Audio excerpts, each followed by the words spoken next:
በታይላንድ ውስጥ ዓመታትን ያስቆጠረና በሁሉም ሰዎች ዘንድ የሚታወቅ አንድ ባህል አለ።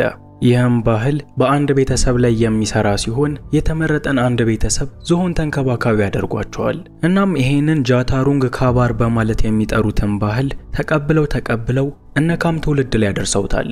ትንሹ ካም በአሁኑ ሰዓት ከአባቱ ጋር በገጠራማ ታይላንድ ውስጥ የሚኖር ሲሆን ይሄንንም ስራ በሚገባ እየሰሩ ይገኛል። ስራቸውም የሚሆነው ልክ እንደ አያቶቻቸው እነዚህን ዝሆኖች ቤተሰብ አድርጎ መንከባከብ ነው። ሲታጠቡ እነሱን ማጠብ፣ ሲበሉ እነሱንም አብሮ ማብላት። ከዛ በላይ ዋነኛው ስራ ደግሞ ህገወጥ አዳኞች መጥተው እነዚህን ዝሆኖች እንዳይገሏቸው መጠበቅ ይኖርባቸዋል። በአሁኑ ሰዓት ካሉት ዝሆኖች ሁሉ ትልቋ ዝሆን ፓሪያኢ ትባላለች።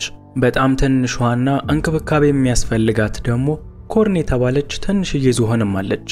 ታዲያ የነካም ቤተሰብም እነዚህን ዝሆኖች ተንከባክቦ በማሳደግ ለአምልኮ ስርዓት አሊያም ለሌላ ፌስቲቫል በሚፈለጉ ሰዓት ወዲያውኑ ማምጣት ይኖርባቸዋል። ይሁን እንጂ እነሱ ያላወቁት አንድ ችግር በመንገዳቸው ላይ እየጠበቃቸው ይገኛል። ህገወጥ አዳኞች ካም ትንሽ ልጅ እያለ ጀምሮ እስካሁን ትልቅ እስኪሆን ድረስ ሲከታተሏቸው የነበረ ሲሆን አሁን ላይም የዝሆኖቹ ጥርስ አሪፍ ላይ ነው በማለት እነሱን ለመውሰድ መጥተዋል። ይሄንን የተመለከተችው የኬን እናት ደግሞ ልጇን መታደግ ስላለባት ወዲያውኑ ወደ እነሱ ላይ እየሮጠች ሄዳለች። ዝሆኗ ግዙፍ ከመሆኗ የተነሳ በአንድ ጊዜ እነዚህን ሰዎች የመግደል አቅም አላት። ታዲያ ከአዳኞቹ መካከልም ይሄንን የተረዳው አንደኛው ሰው ወዲያውኑ ዝሆኗ ላይ በመተኮስ ከቦታው ላይ አመልጠዋል። ትዕይንቱ ሲቀየር እነካም የሞተችውን ዝሆን የቀብር ስነ ስርዓቷን ፈጽመዋል። ምናልባት ይቺ ዝሆን ባትሞት ኑሮ ሶንግሮን የተባለውን የውሃ ፌስቲቫል ትካፈል ነበር። በሶንግሮን የውሃ ፌስቲቫል ላይ ዝሆኖች ትልቅ ቦታ ይሰጣቸዋል። በሚያሳዝን ሁኔታ እነዚህ አዳኞች ይችን ዝሆን ገደሏት እንጂ እሷም እዛው ትሄድ ነበር። እድለኛ የሆኑት ዝሆኖች ደግሞ አሁን ላይ በህይወት ስለሚገኙ እነሱን ወደ ፌስቲቫሉ ለመውሰድ እየተዘጋጁ ይገኛል። ትዕይንቱ ሲቀየር ታላቁን የሶንግሮን የውሃ ፌስቲቫል መጀመሩን እንመለከታለን። ይህንን ፌስቲቫል ለመካፈል ሰዎች ከተለያየ ዓለም በዝች ቀን ጠብቀው ወደዝች ከተማ ይመጣሉ። በፕሮግራሙ ላይ የሚሳተፉት ዝሆኖች ደግሞ ጸባይኛ መሆናቸውና አለመሆናቸው ቀድሞውኑ በሰዎች እንዲመረመር ይደረጋል። ታዲያ በፕሮግራሙ ላይ ካም ከትንሿ ኮርን ጋር በመሆን እየተሳተፈ የሚገኝ ሲሆን አባትየው ደግሞ ትልቋን ፓሪያኢን በመያዝ ወደ ፈተና ቦታ ሄዷል። በዚህ ቦታ ላይ የሚደረገው ፈተና ቀላለው። ዝሆኗ ሰዎች መሃል ከገባች በኋላ አደጋ እንዳትፈጠር ለማዳ መሆኗንና አለመሆኗን በዚህ ቦታ ነው የሚሞክሩት። ታዲያ ካም በሰላም ፌስቲቫሉን እየተሳተፈ ባለበት ሰዓት አባቱ ይሄንን ምርመራ ለማስደረግ ዝሆኗን ይዟት ሄዶ ነበር። ዝሆን አንድ ያየውን ነገር መቼም እንደማይረሳ ያላወቁት አዳኞችም በዚሁ ቦታ ላይ ተገኝተው ነበር። ፓሪያኢ ደግሞ ከዚህ በፊት እዛ ጫካ ውስጥ አንደኛዋ ዝሆን በእነዚህ ሰዎች ስትገደል ሁሉንም ነገር አስታውሳለች። እናም በቦታው ላይ እንግዳ ምልክት በመታሳይ ሰዓት የካም አባት ሰዎቹ ገዳይ መሆናቸውን በማወቅ ሰዎቹን ከዝሆኗ ላይ ዞር ለማድረግ እየሞከረ ነበር። ይሁን እንጂ ይሄ እንደሚታሰበው ቀላል አይደለም። ሰዎቹ እነዚህን ጥርሶች በኪሎ ብዙ ዶላር ስለሚያገኙባቸው ያለምንም ማመንታት ካምን የዛኑ ሰዓት በጥይት መተውታል። ከዛም የነሱ ቀጣይ እቅድ ፓሪያኢን ይዞ መሄድ ነበር። ይሁን እንጂ አለቃዋን በጥይት መመታት የተመለከተችው ፓሪያኢም ሰዎቹን የዛኑ ሰዓት ማሳደድ ስለጀመረች እንዳሰቡት ሊሆንላቸው አልቻለም። በሌላ በኩል ካም እየተፈጠረ ስላለው ነገር ምንም አያውቅም። ቀድሞውኑ እሱ ከአባቱ ተለይቶ ኮርንን ይዟት እየተዝናና የነበረ ሲሆን አሁንም ድረስ አባቱ በጥይት መመታቱን እንኳን አያውቅም። ካምም ከትንሿ ኮርን ጋር እየተጫወተ በነበረ ሰዓት የሰዎችን ግርግር ተመልክቶ ወደ አባቱ ጋር መሄድ ጀምሯል። ህገወጥ አዳኞቹ ደግሞ አጋጣሚው ለነሱ ስለተመቻቸው ወዲያውኑ ትንሿን ኮርን በመኪና በመጫን ከቦታው ላይ ለቀዋል። ወደ ካም ጋር ስንመለስ አባቱ ጋር ደርሷል። በሚያሳዝን ሁኔታ ግን አባትየው በትክክለኛው ሰዓት ሆስፒታል መግባት ስላልቻለ የሞት ጫፍ ላይ ደርሷል። ከመሞቱም በፊት የተናገራቸው የተወሰኑ ቃላቶች ነበሩ። ፓሪያኢና ኮርን ለኛ ቤተሰቦቻችን ናቸው። እነሱን አሳልፎ ለነዚህ ገዳዮች መስጠት ማለት የአባቶቻችንን አደራ መብላት ነው። የምችለውን ሁሉ በማድረግ ወደ ቤት መልሳቸው በማለት የአደራ ቃሉን ሰጥቶት ወዲያውኑ ህይወቱ አልፏል። በሌላ በኩል አዳኞቹ ትንሿን ኮርን ይዟት በሚሄዱ ሰዓት እናትየውም ልጅየውን እየተከተለች እነሱ የሚፈልጉበት ቦታ መጣለች። ይሄም ለነሱ ምርጥ አጋጣሚ ሆነላቸው ሲሆን ሁለቱንም በኮንቴነር ጭነዋቸዋል። በሌላ በኩል ካም ደግሞ አባቱ እንዳለው ሰዎቹን በቀላሉ ማግኘት አልቻለም። ያለው የመጨረሻ አማራጭም ታይላንድ ውስጥ በሚደረግ መንፈሳዊ ስነ ስርዓት አማካኝነት የሰዎቹን አድራሻ ማግኘት ነው። በዚህ መንፈሳዊ ስርዓት ማለትም በጠንቆላ የፈለጉትን ነገር ማወቅ ይችላሉ። እናም ካን እነዚህ ህገወጥ አዳኞች የት እንደሚገኙ በዚህ አማካኝነት ካወቀ በኋላ ምንም ደቂቃ አላጠፋም። እየመጣባቸው ያለውን ችግር ያላወቁት አዳኞች ደግሞ የደስታ ፌስቲቫል አዘጋጅተው እያከበሩ ነበር። ይሁን እንጂ ካም ወደ ውስጥ ከመጣ በኋላ ደስታቸው መቀጠል አልቻለም። በቦታው ላይ ያገኛቸውን እያንዳንዱን ሰዎች በመደብደብ ዝሆኖቹ የት እንደሚገኙ ሁሉንም ጠይቋቸዋል። በቦታው ላይ ያሉት ሰዎችም ጣታቸውን ወደ አለቃቸው ሲቀስሩ ከቆዩ በኋላ በመጨረሻም ካን አለቃውን አግኝቶታል። አለቃው እንደሚለው ከሆነ ዝሆኖቹ በአሁኑ ሰዓት ወደ አውስትራሊያ ተልከዋል። የእነዚህ ሰዎች ስራ ከታይላንድ ዝሆኖቹን በማደን ወደ አውስትራሊያ መላክ ነው። እሺ ወደ አውስትራሊያ እንሂድ። በአውስትራሊያ ውስጥ ሲድኒ ቶም የተባለውን ጎበዝ መርማሪ እንተዋወቃለን። ይሄ ፖሊስ ትውልዱ የዘር ሐረጉ የሚመዘዘው ከታይላንድ ሲሆን በአሁኑ ሰዓት አውስትራሊያ ውስጥ ጎበዝ ከሚባሉ ፖሊሶች መካከል በአንደኝነት ይጠቀሳል። እና ይሄ ፖሊስ ለጋዜጠኞች ከተማዋ ምን ያህል ሰላማዊ እንደሆነች እያስጎበኛቸው ነበር። በሌላ በኩል ሪክ የተባለው የቶም የሥራ ባልደረባም አንድ ሌባ እንዲይዝ ትዕዛዝ ተሰጥቶታል። ይሁን እንጂ ሪክ ሌባውን ለመያዝ እያመነታ ከሌባው ጋር በሚከራከር ሰዓት ቶም ወዲያውኑ ወደ ቦታው ላይ በመምጣት ሰውየውን ይዞታል። በሚገርም ሁኔታ ቶም ይሄንን ሌባ በተደጋጋሚ እያሰረው ነበር። ታዲያ ከዛሬ ነገ ይለወጣል በማለት ሰውየውን እስር ቤት ከመውሰድ ይልቅ እየለቀቀው ነበር። ይሁን እንጂ ሌባው በመለወጥ ፋንታ እዚሁ ስራ ውስጥ የተገኘ ሲሆን ልቡ መራራት የማያቆመው ቶምም ዛሬም በድጋሚ ለቆታል። ትዕይንቱ ሲቀየር በዚህ አውስትራሊያ ውስጥ ፕልኤ የተባለችን ሴት እንተዋወቃለን። ይህች ሴትም ልክ እንደ ቶም የዘር ሐረጓ ከታይላንድ ሲሆን የማፊያ ቡድኖች በ2 ሳምንት ዕዳዋን የማትከፍል ከሆነ እንደምትገደል እየነገሯት ነው። ትዕይንቱ ሲቀየር ሙሉ አባላቶቹ የቻይና ዜግነት ያላቸው፣ ይሁን እንጂ በአውስትራሊያ ውስጥ የሚኖሩ የወንበዴ ቡድኖች እንተዋወቃለን። በዚህ ቡድን ውስጥ ሱዛን የተባለች ሴት ትገኛለች። እቺ ሴትም የመሪያቸውን ቀልብ ለመሳብ ብዙ ሙከራ እያደረገች ይገኛል። በሚያሳዝን ሁኔታ ግን አለቃው እዛ ውስጥ ካሉት ከሌሎቹ ሰዎች ምንም የተለየ እይታ ሊሰጣት አልቻለም። በሌላ በኩል ካም ዝሆኖቹ አውስትራሊያ እንደሚገኙ ከተነገረው በኋላ ወደ አውስትራሊያ መጥቷል። በዚህ ከተማ ውስጥ በየት በኩል ወዴት መሄድ እንደሚቻል ምንም የሚያውቀው ነገር የለም። ብቻ ከታይላንድ ሲመጣ አንድ ወረቀት ላይ አድራሻው ተጽፎለት ስለነበር ለታክሲው ሹፌር ወደ ቦታው እንዲያደርሰው ነግሮታል።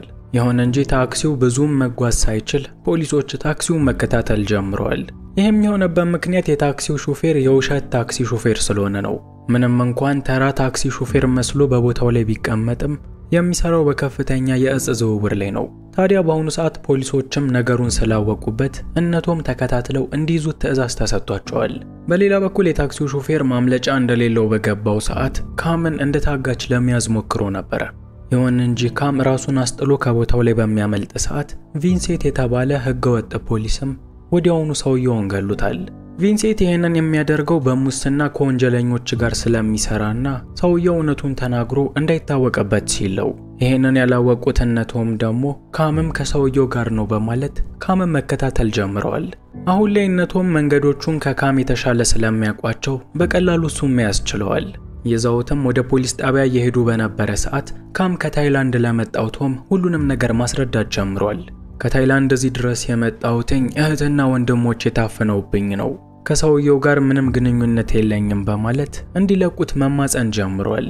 አዛኝ የሆነው ቶም ደግሞ ነገሩ አላስችለ ስላለው በነፃ ሊለቀው ቃል ገብቶለታል።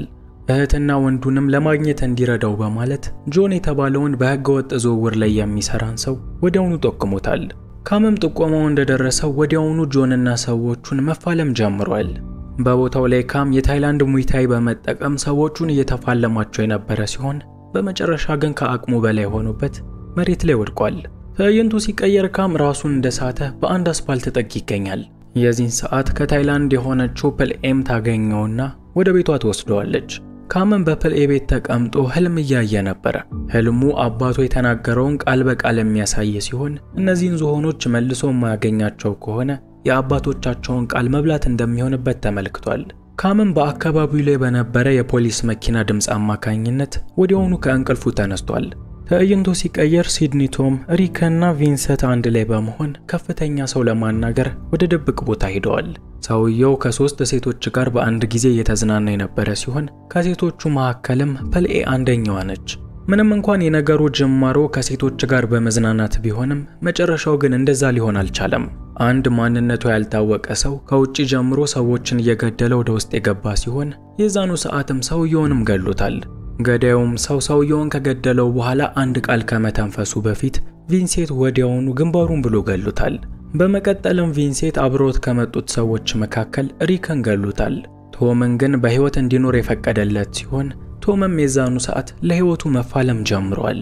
በሌላ በኩል ፕልኤ እስካሁን ሲፈጠር የነበረውን ነገር በካሜራዋ ስትቀዳ ነበር። በእርግጠኝነት ይሄንን ቪዲዮ ለትክክለኛ ፖሊሶች በመስጠት ሙሰኛ ፖሊሶችን እስር ቤት አስገብታ እሷን ፍትህ የምታገኝ ይሆናል። በሌላ በኩል ሲድኒ ቶም ከአንድ ሴት ስልክ ተደውሎለታል። እቺ ሴት መረጃ ልሰጥህ ፈልጋለሁኝ በማለት ወደ አንድ ቦታ እንዲመጣን የቀጠረችው። ቶምም ምንም ጊዜ ሳያጠፋ ወደ ቦታው በሚሄድ ሰዓት በሚያሳዝን ሁኔታ ነገሩን ወጥመድ ሆኖ አግኝቶታል። ቪንሰንት እሱም በህይወት በመተው መጸጸት ስለማይፈልግ መልሶ በእጁ አስገብቶታል። ይበንዲ እንዳለ ትክክለኛ ቪዲዮ በእጇ ላይ የሚገኘው ፕልኤ ደግሞ በፖሊሶች ተይዛለች። ይሁን እንጂ ፖሊሶቹ ጣቢያ ድረስ እንኳን ይዘዋት መሄድ አልቻሉም። ለምን አትሉም? ካም መጥቶ አድኗት ነው። አሁን ላይ ካም በፖሊሶችና በወንጀለኞቹ መካከል ከፍተኛ ትስስር እንዳለ ገብቶታል። ፕልኤ ደግሞ ከዋናው ሰው ጋር እንደመስራቷ በህገወጥ ዝውውር የሚመጡት ሰዎች የት እንደሚቀመጡ ታውቃለች። ለካምም ምናልባት ወንድምና እህትህን በዛ ታገኛቸው ይሆናል በማለት የቦታውን አድራሻ ሰጥተዋለች። ካምም የቦታውን አድራሻ ካገኘ በኋላ ምንም ጊዜ ሳያጠፋ ወደ ቦታው ሄዷል። በቦታው ላይ እንደተባለው በርካታ ህገወጥ ነገሮች፣ ህገወጥ አደኖች እንዲሁም ህገወጥ ሰዎች ይገኛሉ። የዚህም ቦታ ኃላፊነት ወስዶ የሚጠብቀው ደግሞ ጆኒ ነው። ጆኒና ሰዎቹም ለህይወታቸው ሲሉ ከካም ጋር እየተፋለሙ የነበረ ሲሆን በሚያሳዝን ሁኔታ ግን ማሸነፍ ሳይችሉ ቀርተው በመጨረሻ ካም አሸናፊ መሆን ችሏል። ታዲያ ካምም በአሁኑ ሰዓት ተስፋ ያደረገበት አንድ ክፍል ይገኛል። በዚህ ክፍል ውስጥ ዝሆኖቹን ካላገኛቸው ምናልባት ሞተው ሊሆን ይችላል። እናም በተስፋ ወደዛ ክፍል በሚሄድ ሰዓት እንደጠበቀው ዝሆኖቹን ሳይሆን ያገኘው በርካታ በህገወጥ መንገድ ወደ አውስትራሊያ የመጡ ሰዎችን ነው። እነ ቪንሰንት ቢሆን ቶምን ከያዙት በኋላ እነዚሁ ሰዎች ጋር አምጥተው ያሰሩት ሲሆን በካም አማካኝነት አሁን ላይ ቶም ነፃ መውጣት ችሏል። በጊዜውም የቶም የመጀመሪያ ጥያቄ እህትና ወንድሞች ከዚህ መሃል አሉ የሚል ነበር። የዚህን ሰዓትም ካም እስካሁን ድረስ እህትና ወንድሞች እያላቸው የነበሩት ዝሆኖቹን እንደሆነ ይነግረዋል። በሌላ በኩል ሱዛን አሁንም በቻይና ማፊያዎች መሪ ዘንድ ከፍተኛ ክብር ለማግኘት ሙከራዋን አላቆመችም። በሌላ በኩል ሰዎቹና እሱ ጭምር በካም የተደበደቡት ጆኒ ደግሞ ወደ እሷ ስር መጥቶ ተደብቆ ይገኛል። እንዲሁም ሙሰኛ የሆነው ፖሊሱ ቪንስም ከዚች ሴት ጋር ሳይቀር የፍቅር ግንኙነት አለው። ይበንዲ እንዳለ ካምና ቶም የቡዲስት ቤተ መቅደስ ገብተዋል። በአሁኑ ሰዓትም እነሱን ከሚያሳድዷቸው ሰዎች በዚህ ቦታ ለመደበቅ ነበር ያቀዱት። በሚያሳዝን ሁኔታ ግን ይህንን እቅዳቸውን ያወቁባቸውና ቪንስ ቤተ መቅደሱ ላይ መነኩሴው ላይ ከፍተኛ ጉዳት አድርሰዋል። ይባስም ብለው ካምና ቶምን ሲመጡ ጠብቀው እንዲገላቸው አንድ ወሮ በላም በዚህ ቦታ አስቀምጠዋል። ወሮ በላው ልክ እንደስካሁኖቹ ተራ ሰው አይደለም። ሰውየው የድራጎን ጦር ኃይል የሚባለውን ማርሻል አርት የሚጠቀም ሲሆን በቀላሉም ለመሸነፍ የሚችል አይነት ሰው አይደለም። ከሱ የባሰው ደግሞ ፖንግ የተባለው ሰው ነው። ሰውየው ሰይፍ የሚጠቀም ሲሆን የሚጠቀማቸው ቴክኒኮች በሙሉም ለካም አዲስ ሆነውበታል። ምንም እንኳን እንደ መጀመሪያው ወሮ በላ ባያለፈውም ሰውየውን ከትንሽ ድካም በኋላ ማሸነፍ ችሏል። ከባዱ ሰው የሚመጣው ከዚህ በኋላ ነው። ቀጣዩ ሰው ቻል የተባለ ግዙፍ ሰው ሲሆን ሰውየውን ማሸነፍ ካም ላይ እንደ ህልም ሆኖበታል። በትክክለኛው ሰዓትም ሲድኒ ቶም የደረሰለት ሲሆን ሰውየውን መግደል ባይችሉም ማምለጥ ግን ችለዋል። በሌላ በኩል ፕልኤ ከሙሰና የጸዳ ንጹህ ፖሊስ ያገኘች ሲሆን ለዚህ ፖሊስም ቪዲዮን አሳልፋ ሰጥተዋለች። ትዕይንቱ ሲቀየር ሱዛን አዲስ የጀመረችውን ቢዝነስ እያስመረቀች ይገኛል። በቦታው ላይ ካም ከትንሿ ኮርን ጋር የመጣ ሲሆን ትልቅየውን እናትየዋን እንደሚፈልግ በመናገር ቦታውን መበጥበጥ ጀምሯል። በቦታው ላይ ደግሞ ህገወጡን ቪንሰንትን ጨምሮ በርካታ ወንጀለኞች ይገኛሉ። ታዲያ ካም ለብቻውና ቪንሰንትን ለመፋለም በሚሄድ ሰዓት እነ ቶምም ወደ ቦታው ላይ መተውለታል። ፖሊሶች ፕልኤ ቪዲዮን ካሳየቻቸው በኋላ ቪንሰንት ወንጀለኛ መሆኑን ደርሰውበታል። ህገወጥ የሰዎች ዝውውሩን በእነሱ እንደሚሰራ ስላወቁ የእስር ትዕዛዝ ወጥቶበታል። በሌላ በኩል ካም እነሱ ዘን የሚገኙበት ዋና ቦታ ሄዷል። በዚህ ቦታ ላይ በሚያሳዝን ሁኔታ የትልቁ ዝሆን የፖሪያኢ ሙሉ አጽም ይገኛል። ካምም ይሄንን ሲመለከት ይበልጥ ንዴቱ ጨምሮበት ከሰዎቹ ጋር እየተፋለመ ነበር። ከዚህ በፊት ከቶም ጋር ሸሽቶ ያመለጡት ቻልም ሁለተኛ ዙር ፍልሚያ በመፈለግ እዚሁ ድረስ መጥቷል። በአሁኑ ሰዓት ካም እነዚህን ሰዎች ማሸነፍ አቅቶታል። ሁሉም ነገር ከአቅሙ በላይ ሆኖበት ቻል ሊገለው በነበረ ሰዓትም ትንሿ ዝሆን ኮርን በመምጣት ሕይወቱን ታድጋለታለች። በአሁኑም ካም ራሱን በሳተ ሰዓት ራእይ ተመልክቷል። በዚህ ራእይ መሰረትም የተገደለችዋን የትልቋን ዝሆን አጥንቶች በመጠቀም እጁን ጠንካራ በማድረግ ከነዚህ ሰዎች ጋር እየተፋለመ ነው። እነዚህ የዝሆን አጥንቶች በእጁ ላይ እስካሉ ድረስ ጠንካራ መማቻ ይሆኑታል። ልክ አጥንቶቹ በሚሰበሩ ሰዓት ደግሞ እያንዳንዱን እንዲወጋቸውና እንዲቆርጣቸውም ያስችሉታል። ካምም በዚህ አጥንት አማካኝነት እያንዳንዱን ሰዎች ያሸነፋቸው ሲሆን የቻለንም ስስ ብልቶች በዚሁ አጥንት ቆራርጦለታል።